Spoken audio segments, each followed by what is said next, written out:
Ya, kali ini kita masuk ke materi ketiga tentang orang tua bekerja. Saya izin untuk share screen-nya. Ya, sebagai orang tua yang bekerja, tentu saja tantangannya sangatlah besar gitu ya. Pulang kerja sih pengennya kita istirahat gitu ya, pengennya me time dulu. Tapi sampai rumah anak-anak sudah nyerbu dengan laporannya masing-masing ya, dengan keunikannya masing-masing yang minta untuk diperhatikan. Tapi kalau kondisi kita sedang tidak baik-baik saja, tentu ini akan mempengaruhi cara kita bereaksi. Ya, sementara ayah bunda, cara kita bereaksi akan mempengaruhi nanti kondisi emosi dan perilaku anak-anak kita. Maka perlu kita untuk mengkondisikan diri kita terlebih dahulu agar saat pulang kerja, emosi emosi kita bisa lebih terkendali.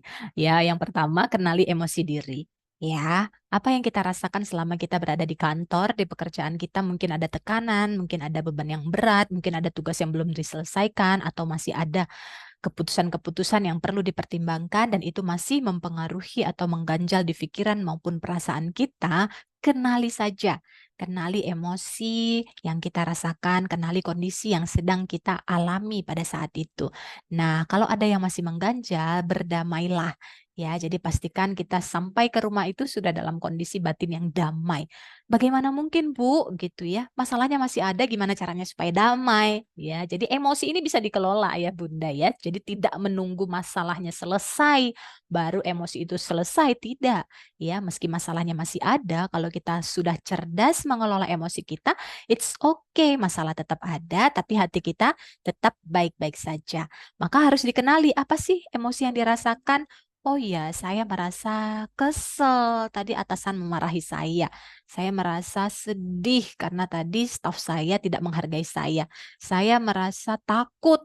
Ya, besok akan ada pertemuan besar. Saya merasa cemas dengan target yang diberikan pada saya.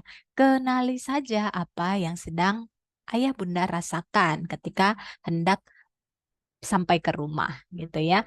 Nah, begitupun kalau misalnya sedang ada masalah dengan pasangan, ya kan?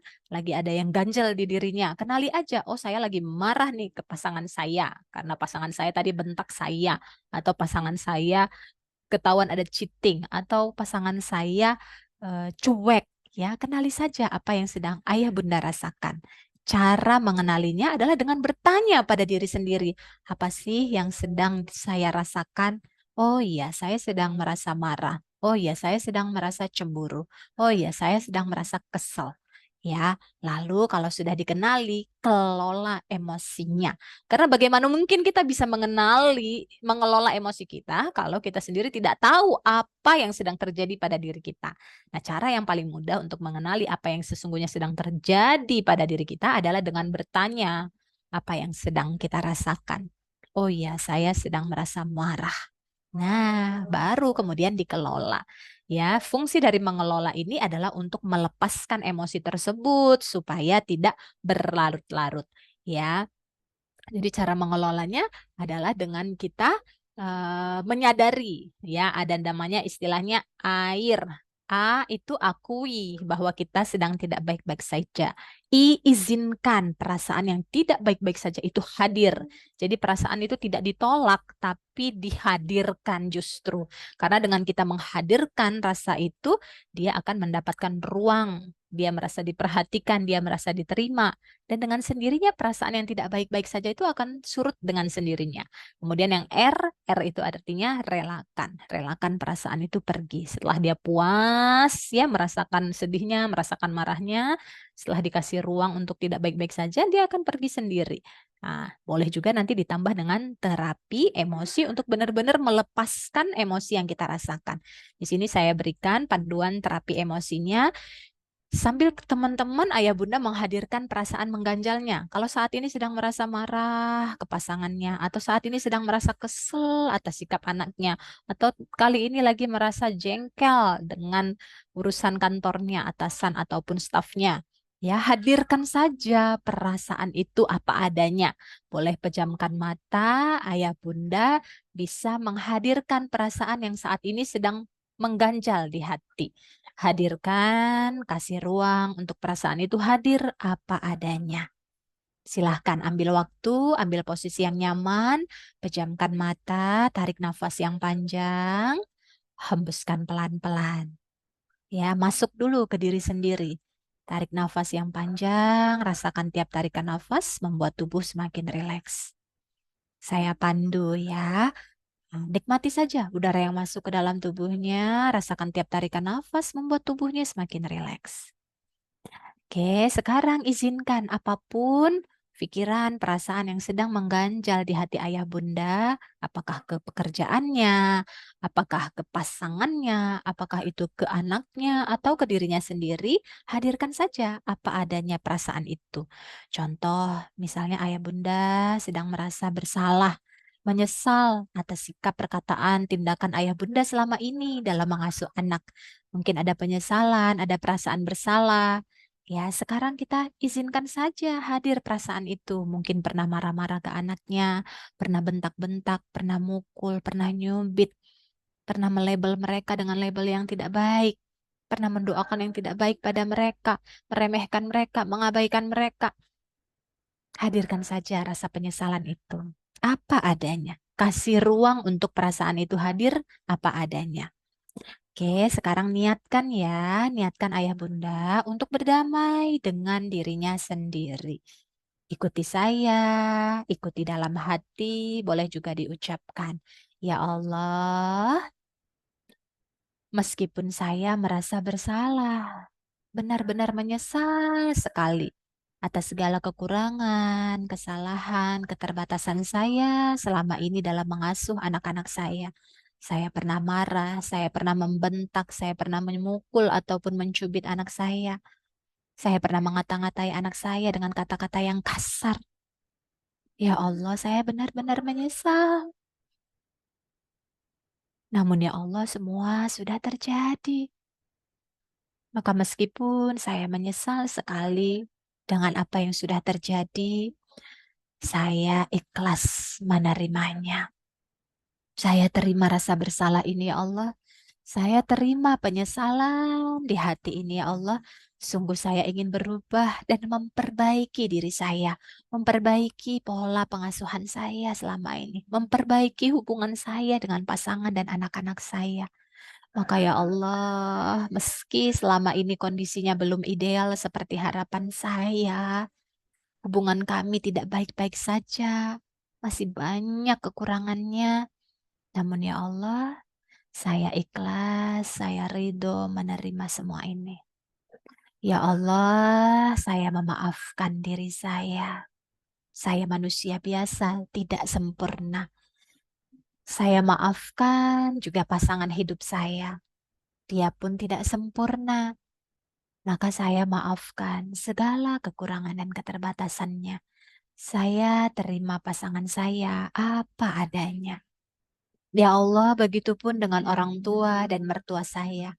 Apapun kekurangan, kesalahan, kehilafan mereka di masa lalu, baik sengaja maupun tidak sengaja kepada saya maafkan semuanya. Termasuk juga anak-anak saya, ya Allah. Mereka manusia biasa, masih belum mengerti banyak hal.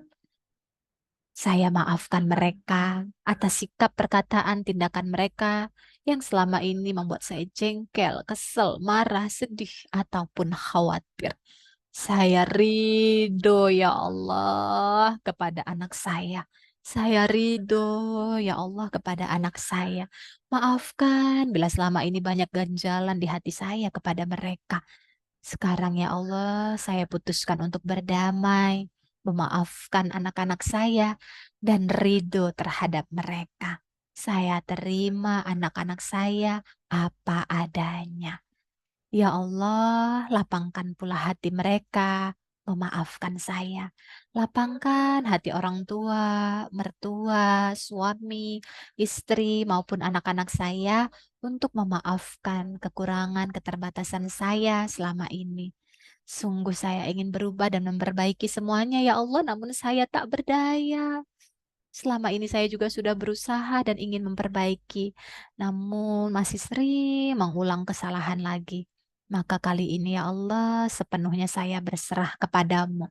Saya pasrahkan kepadamu saja ya Allah, petunjuk, pertolongan, jalan keluar yang terbaik, agar saya bisa menjalankan peran saya sebagai orang tua dengan sebaik-baiknya, dengan penuh cinta, dengan penuh kelembutan, dengan penuh ketenangan. Menjadi orang tua yang dicintai dan disayangi oleh keluarga dan anak-anaknya, menjadi orang tua yang juga penuh cinta dan menyayangi anak-anaknya tanpa syarat. Maka terima kasih ya Allah saya ucapkan kepadamu yang telah memberikan kekuatan pada saya untuk bisa sampai di titik ini. Tidak mudah pastinya melewati semua ini ya Allah, saya bersyukur sekali kepadamu ya Allah yang telah menemani dan menguatkan saya, mengantarkan saya menjadi diri saya yang semakin baik dan tambah baik hingga saat ini. Terima kasih ya Allah, semua ini pasti ada hikmahnya, semua ini pasti baik pada akhirnya. Maka saya syukuri semuanya. Saya bersyukur ya Allah punya keluarga, orang tua, mertua, pasangan, dan anak-anak yang saya cintai. Damaikan hati kami ya Allah, saling mencintai dan menyayangi karena Alhamdulillah, Hirobbil Alamin. Kirimkan Al-Fatihah ataupun doa yang terbaik buat keluarga tercinta. Insya Allah, ganti semua ganjalan di hatinya dengan cinta saja, maka mudah-mudahan semuanya akan semakin baik dan tambah baik lagi.